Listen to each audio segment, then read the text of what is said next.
i burgosen, i torturun, i vran, me qëllim që emri tyne të harrohej e dëshmia e tyne të asgjësohej.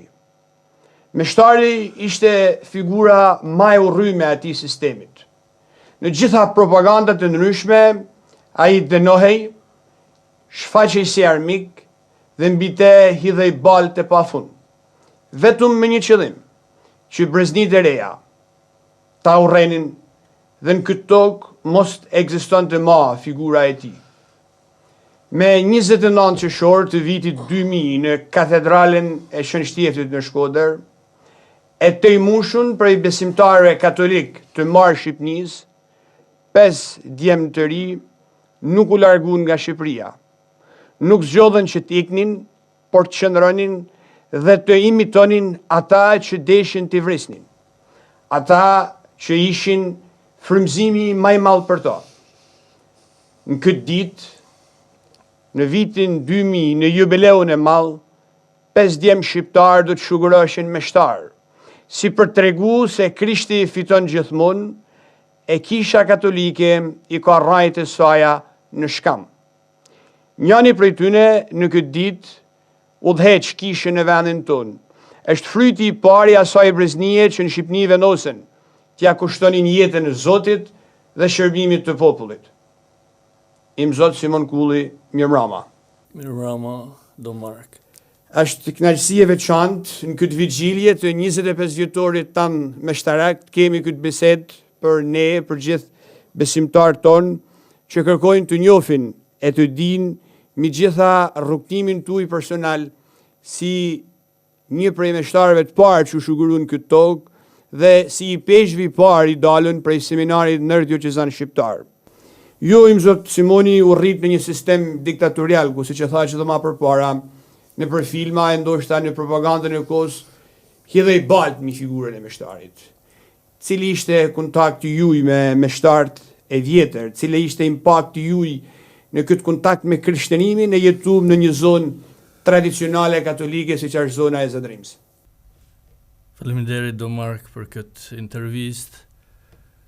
Dëshiroj të filloj me shprehjen e parë, pse të mos jem edhe unë meshtar e të zëvendësoj këtë meshtar të vuajtur në përburgje. Pas meshës e parë me 4 nëntor 1990 nga Dom Simon Jobani në kishën e Rrmajve në Shkodër, në atë moment të mrapa filluan që të hapeshin kishat në shumë vende të Shqipërisë. Kështu edhe në fshatin tim Pistull ishte mesha për herën e parë në gjuhën latine nga Dom Martin Trushi, nga Stajka, në vitet 90, ku në jetën dhe zemrat tona rinore sodhen plot shpresë, etjen për liri dhe nevojën për dashuri ndaj Zotit dhe njeriut, që dashurinë e Zotit nuk e kemi njoft për 45 vite. Nga i moment nuk kam kuptuar gjë meshën latinisht, kam kuptuar vetëm predikimin mbi 10 urdhnimet e Zotit që meshtari predikoi në gjuhën shqipe. Nga ato vite për mu ka qenë fillimi i një ecje për me njoft vërtet kush është Zoti. E prifti Dom Martin Trushja, i cili ka vuajtur kalvarin e mundimeve në burgje, ka qenë shkëndia e parë, e cila me ka nxit pse të mos jem edhe unë meshtar që ta zëvendësoj këtë meshtar të vuajtur në burgje. Kalvari i gjatë i ofroi mundësinë për të dhënë dëshmi dashurie, falje dhe besnikërie ndaj Krishtit dhe ndaj dheut. Ky ishte shembulli i këtij martiri të gjallë që ishte për mua Dom Martini.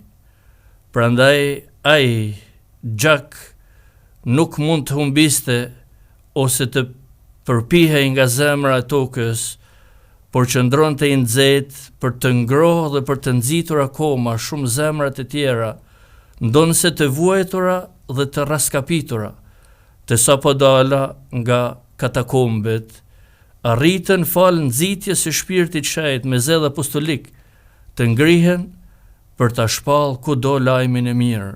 Ky ishte dëshmia vërtet e një priftit katolik. Nuk kam për të harruar kurrë do Martin Trushin në fillimin e viteve të mia 19 vjeçare, atë meshtar plak, por me plot vuajtje të shkaktuara nga burgjet, e gjata dhe nga peshat e cilave nuk lejonte të qëndronte i sigurt në këmbët e veta, ndërsa e kremtonte Eukaristin në kishën e Shënkullit në Pistoll. Por kraharori i tij ishte mbështetur në alter, e prej aty merrte fuqi për të lartësuar ostën e Krishtit. Ajo zemër ati meshtari, plak, e mbështetur mbi alterin e Krishtit, që bëhet fli për ne, do ta trondiste zemrën time rinore dhe do ta ngjallte në të dëshirën për ta ndjekur Zotin dhe për të ecur rrugës së Krishtit. Shumë interesant, monsinjor, ky kontakt i parë, takim me një prej meshtarëve të vujtën, siç e thatë edhe ju, siç ishte Dom Martin Trushi. Ju jeni eksaktësisht breznia e parë aty në djemve që vendosen të hynin në seminar. Një kohë shumë interesante ku pjesa më e madhe e trive shqiptar kishin ëndër të largoheshin nga Shqipëria, të iknin drejt Italisë, Greqisë apo Shteteve të Bashkuara të Amerikës. Ju vendosni të qëndroni këtu edhe të hyni në seminar. Si vendoset hyni në seminar? Ose, më saktë, si e priti familja juaj këtë vendim tuaj për të hyrë një rrugë që edhe pse në një farë mënyrë ishte e njoftun, ishte edhe që pa njoftun pas 45 viteve sistemit komunist. E vërtet, do mark që të gjithë të rit ndërronin ta linin Shqipërinë për të gjetë një jetë më të mirë në Amerikë, në Itali, në Europë, kudo. Por edhe ashtu ndolli që shumica e vëllezërve tanë e braktisën këtë vend të bekuar nga Zoti. Por unë mendova që të kushtohem Zotit dhe popullit tim në shpalljen e ungjillit dhe në shërbimin e vëllezërve dhe motrave që kishin nevojë dhe etje për Zotin. Dhe mendova nga nxitja e parë, e meshës së parë dhe nga nxitja meshtarit Dom Martinit, mendova që të hyj në seminar rrugës drejt meshtarisë. Dhe me 8 shkurt 1982 kemi fillu seminarin këtu në Shkodër, ku personi i parë që i kam shpreh dëshirën për me shku në seminar ka qenë Motër Maria Kaleta, e cila një javë mas lindjes ajo me ka pagzu mshetas kur feja nuk ekzistonte, kur gjithçka ishte mbyllur në Shqipëri në lullëzimin e komunizmit në vitin 1973. Me 20 shkurt 1973 unë jam pagzu në fshetësi nga Motër Maria, fal gjyshërve të mi, jo prindërve të mi, gjyshërit me kanë dërgu dhe me kanë transmetu fenë dhe besimin. E Halla Maria Kaleta ishte ajo motra stigmatine e cila e ka dëgju për herë të parë mendimin tim që kam dëshirë të bahem prift si Dom Martini. E ajo, duke më njoft mirë, kishte frikë studimet që unë nuk isha shumë mirë me studime, dhe ajo thotë, unë kam qef, por nuk e di aja arrin, sepse duhet me studiu shumë, janë 8 vite, 10 vite, duhet me studiu shumë. Atëherë unë, me thash, po të provoj hall, të provoj dhe po hymë seminar, nëse Zoti don, do të vazhdojmë, nëse s'don, do të kthehem. Ajo kishte një dëshirë të madhe sepse i lumi Domnocuma ishte pikrisht agja e Hallës Marie. E për këtë ajo kishte dëshirën e madhe të zjarrt që unë të vazhdoja seminarin dhe të ecja drejt rrugës së meshtarisë. Si e priti familja? Familja e priti kur e shprejha mas Hallës Marie, e shprejha mamës, e mama me njëherë me tha, e ke bekimin tim. Por pastaj kur ja shprehja babës, baba tha, prit, nga ta. Ajo është rrugë e vështirë, është rrugë e gjatë. A din se si kanë vujt priftat e tjerë më përpashëm, më ndoshta të ndollë dhe ty një gjatë. Unë e thash, në sarë vullneti Zotit, le të ndollë. Por ai më tha, mendon një muaj, pas një muaj takohemi dhe flasim për këtë temë. Sepse unë isha edhe djali parë i familjes, ku jemi 3 vëllezër, unë isha më i madhi. Për këtë arsye baba dëshironte që të vazhdonte jeta naturalisht e tjetër, po jeta martësore e tjetër. E pastaj mas një muajit kthehem me idenë e pjekur, edhe i tham babës, kam vendos mendimin e Zotit të shkoj në seminar. E ai më thot, dakord, edhe unë ta jap bekimin. Por si do si qoftë, si do që të ndodhë, ja arrin se arrin, ti je prap biri i kësaj shtëpie, i kësaj familje, dhe je mirë se ardhën gjithmonë në shtëpinë tane.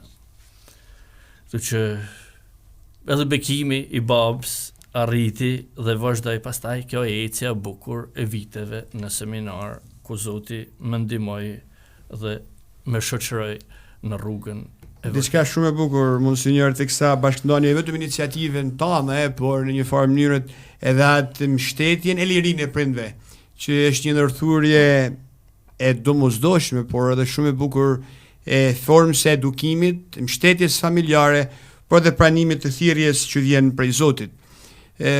Im Zot Simoni, ju vjeni prej një prej zonave thellësisht e tradicionalisht katolike në Shqipëri, apo në veri të Shqipërisë, siç është zona e Zadrinës, ku respekti, kontakti me meshtarin apo me motrën, siç e thatë edhe ju në raport me Motër Maria Kaletin, ka qenë gjithmonë i pranishëm.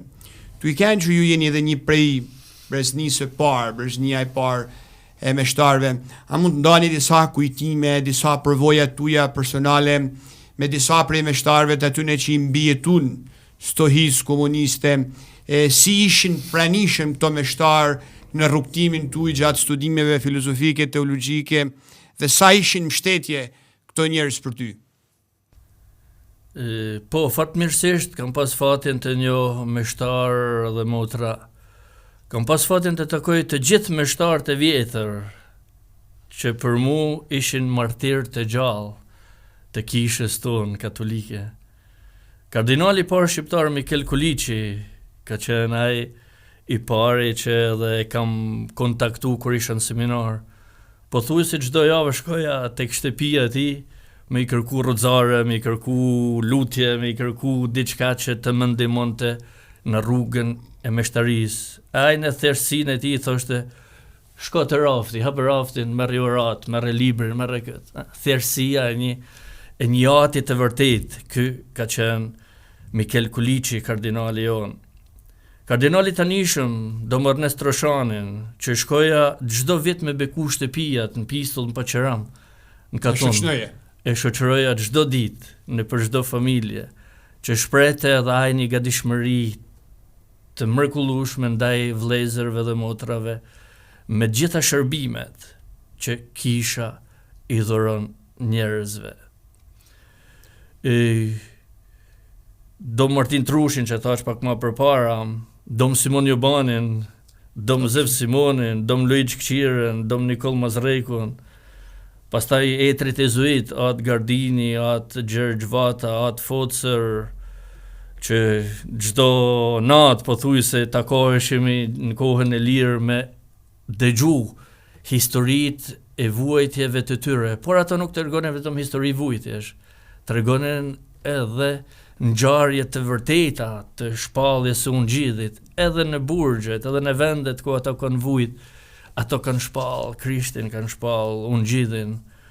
Kështu që me Dom Martinin, kur i tregova se do të shkojë në seminar, ishte shumë i gëzuar dhe gjithmonë vinte te seminari dhe pyeste e prort për ecjen time, ishte shumë i kujdesshëm dhe donte me ditë apo ecë vërtet bukur kjo rrugtimi i studimeve të mia, kështu që me thjeshtësinë e tij, me dashurinë e tij atrore, e falenderoj për afërsinë dhe qëndrimin. Të ai ka mësuar me shumë, se sa shumë e donte popullin dhe i shërbente njerëzve, në çdo moment ishte afër të gjithëve, në çdo situatë. Kushdo që kishte nevojë, ai në pleqërinë e tij, në vuajtjet e tija, u çonte më njëherë dhe shkonte në shërbim të vëllezërve dhe të motrave. E normal pastaj ato takimet e mia me motër Marien e me motrat e tjera të vjetra janë kanë pikërisht ai kontakti i afërm që motër Maria ka qenë një nanë e vërtet shpirtërore që më ka rrit shpirtërisht me këshillat e saj. Edhe në fakt ne kujtojmë gjithë që deri në momentit e fundit që motër Maria ka ndruar jetë, ishte shumë e lidhur me ju personalisht, edhe vitet e fundit ka dashur të kaloj pikërisht në diocezën tuaj, në vendin ku ka shërbyer për shumë vite.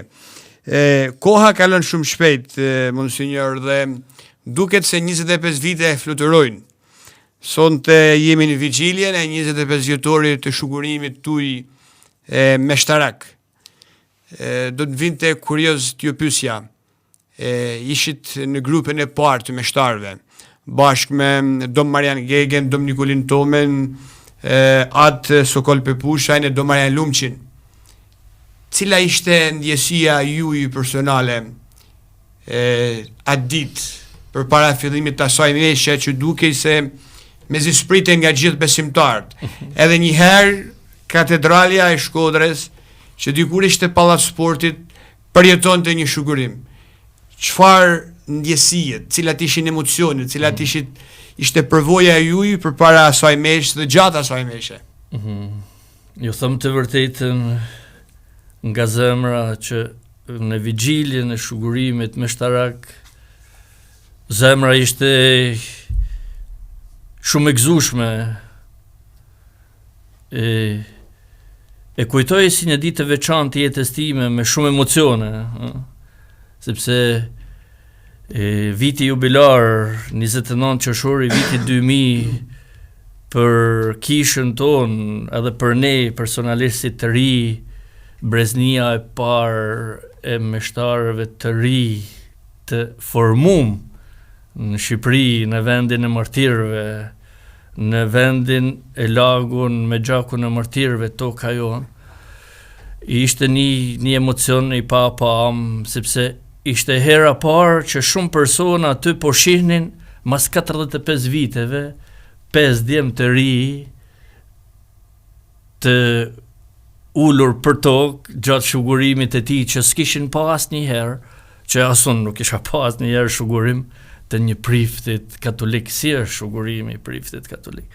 Kështu që kjo dëshmi i vërtet e 5 të rive të kësaj toke të vëtitur me gjakun e martirëve ishte emocionuese edhe për ne të 5-tit, por mendoj që edhe për të gjithë persona që ishin nga gjithë Shqipëria në katedralën e Shkodrës, ku me duart e arqipezhvit të Shkodrës i Zot Angelo Mosafra jemi shuguru meshtar për kishën tonë, jemi shuguru meshtar në shërbim të kishës tonë të vuajtur dhe mundohemi në përvujtrin tonë, në thjeshtësinë tonë, të jemi ato meshtar që jemi në shërbim të njerëzve dhe të popullit që ka vujt për shumë vite mungesën e meshtarit, mungesën e fesë. Nuk mendoj që është krenari që jemi ne 5 priftat e parë shqiptarë që i kemi dhënë fillimin jetës së kishës. Jo. Ne mendoj dhe jam i sigurt që do të jemi ato 5 shërbëtorët e parë të një fillimi të një epoke të re që kisha ka nevojë të shohë, të prek me dorë tek secili prej nesh kuptimin e shërbimit, kuptimin e predikimit të ungjillit dhe të besimit në fenë e kishës. Kështu që ka qenë një ditë dhe mbetet një ditë e paharrueshme jetës sime 29 qershori i vitit jubilar. Ju monsinjor u niset për të ba meshtar, për të shuguru meshtar, për të jetuar si meshtar, por në fakt kisha ma sakt në personin e Atit Shenjt, Papa Franceskut, ju zgjodhi edhe si bari, si i peshk, në dioqezën nga e cila edhe vini.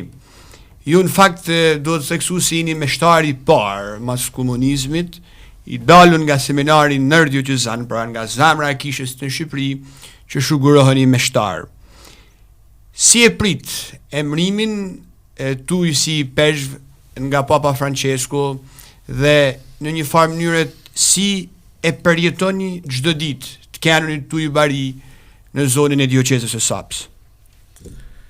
Emrimi im si bari i dioqezës së Sapës nga Papa Francesco sinqerisht ishte i papritur, nuk e kam menduar kur që do të jetë një emrim i tillë që unë të jem një bari i një dioqezet.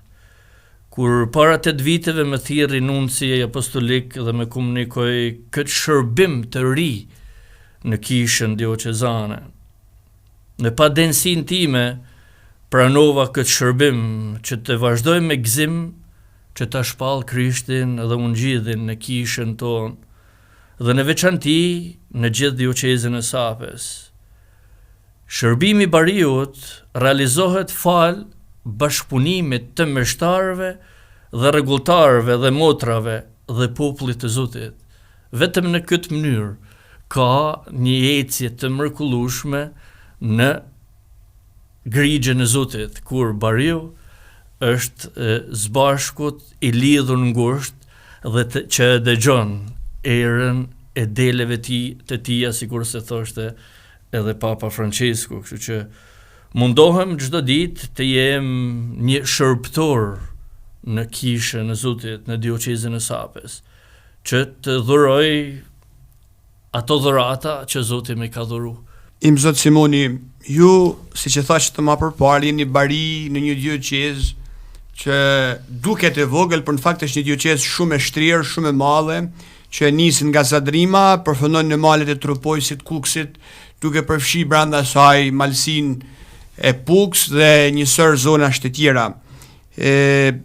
Sigurisht që edhe kjo zonë, sigur gjitha zonat e Shqipërisë janë në një farë mënyre të prekuna, jo vetëm nga varfëria, por edhe në mënyrë veçantë nga shpopullimi, ku shumë tri zgjedhin të ikin e të largohen.